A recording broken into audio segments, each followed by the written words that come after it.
பாடுபடுறீங்களா? உபத்திரம் வந்திருக்குதா? வீட்டுக்குள்ள, வேலை செய்யற இடத்துல, ஊழியத்துல, நீங்க வசிக்கிற சூழ்நிலையில பாடு, ஒரே பாடா இருக்குது, ஒரே பிரச்சனையா இருக்குதுன்னு சோர்ந்து போக கூடாது. கொஞ்ச காலம்தான் அந்த பாடுகள். விசுவாசத்தோட சொல்லுங்க, கொஞ்ச காலம்தான் இந்த பாடுகள். பாடெல்லாம் கடந்து போய்விடும். என்னைக்குமே பாடுகளுக்குள்ள ஆண்டவர் அனுமதிப்பதில்லை. ஏன் இந்த கொஞ்ச கால பாடுகளை கூட அனுமதித்திருக்கிறார் என்றால், நம்மை சீர்படுத்தி, ஸ்திரப்படுத்தி, பலப்படுத்தி நிலைநிறுத்துவதற்காக.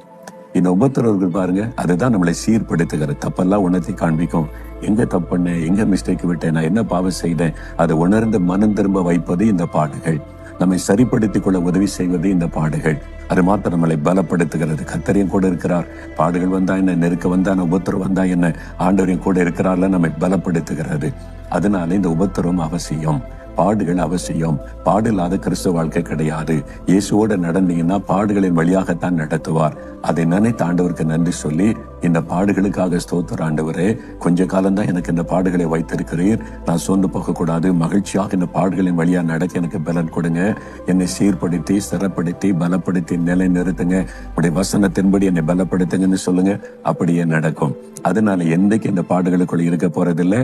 ஒரு நாள் அதன் வெளியே வருவீங்க, புது பலனோட வருவீங்க.